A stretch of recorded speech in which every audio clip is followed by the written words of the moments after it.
Banding itu kan hak daripada para pihak, tidak bisa dihalang-halangi karena memang sudah ada rule-nya, kapanpun si tergugat atau penggugat dapat mengajukan banding apabila dia tidak menerima atas putusan pengadilan agama yang memutus itu yang lebih signifikan Bang, mungkin gugatan yang seperti apa sih Bang yang ditanyakan kepada yang diajukan kepada lebih spesifiknya apakah nominalnya atau ya. Kalau masalah spesifik dalam gugatan ini tentunya kan kembali kepada aturan main yang ada. Itu keket ini kan artinya dia hanya mengajukan gugatan untuk minta cerai.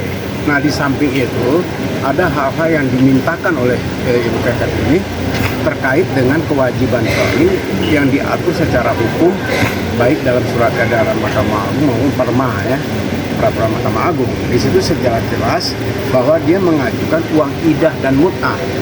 Uang idah mut'ah ini ditetapkan oleh pengadilan untuk idahnya 300, mut'ahnya 400. Jadi totalnya ada 700.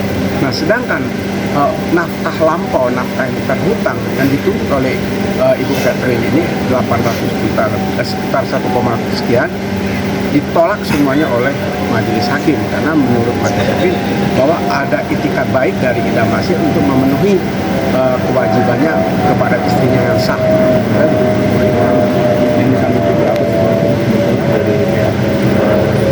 Kalau masalah nafkah bulanan itu kan ada satu gentleman agreement ya yang dibuat di hadapan notarial, di mana Idam bersepakat dengan istrinya sebelum menikah, namanya kesepakatan pranikah, dituangkan dalam akta notarial. Nah di situ Ida Masih berkewajiban dan bersedia dan tanpa ada paksaan bersedia memberikan istrinya setiap bulan itu 100 juta.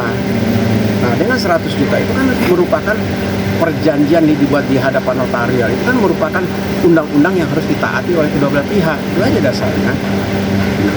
Ini memang sudah ada perjanjian ya Bang? Iya, sudah ada perjanjian. Dan sebetulnya perjanjian itu kan para pihak itu harus tunduk kepada apa yang diperjanjikan. Lalu yang mengenai yang setelah bercerai yang tadi kita sempat wawancara juga mengatakan bahwa itu hak dia, sebetulnya dia kan tidak harus ada nominalnya setelah dia itu gimana?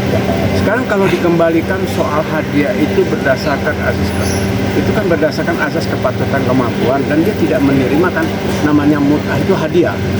Hadiah itu yang diminta oleh ibu keket itu adalah totalnya seluruhnya adalah 7,5 750 juta.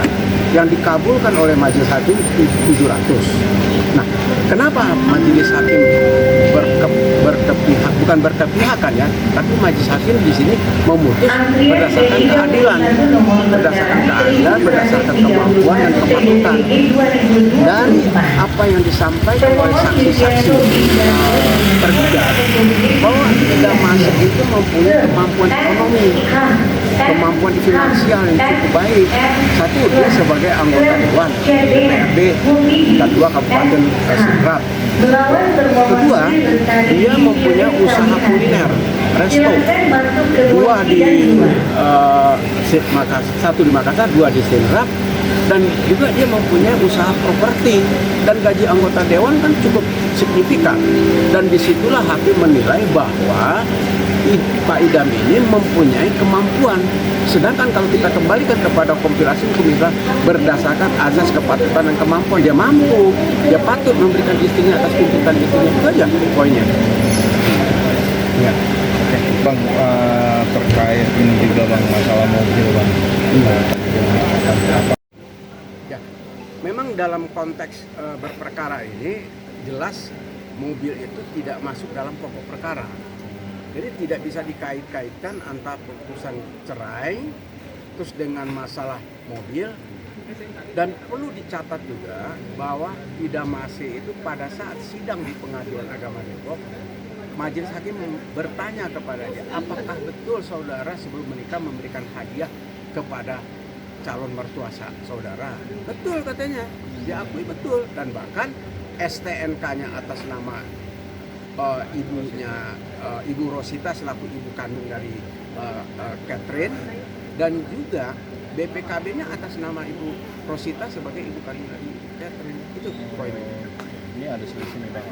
Tadi dari pihak kita sendiri mengatakan kalau itu mobil atas nama dia. Sekarang gini, kalau itu dikatakan mobil atas nama dia, sekarang kita koreksi saja atas STNK. Di atas STNK mobil itu Alphard itu tertulis nama Ibu Rosita dan bahkan ada dan di STNK-nya dan bahkan ada suratnya Pak Ida Mase ke leasing dan itu keluarganya Catherine juga tahu. Di situ Ida Mase membuat surat pernyataan kepada leasing bahwa dia sudah tidak sanggup lagi meneruskan cicilannya beratasan atas Alphard nomor sekian dengan atas nama pemilik di sana dinyatakan Ibu Rosita.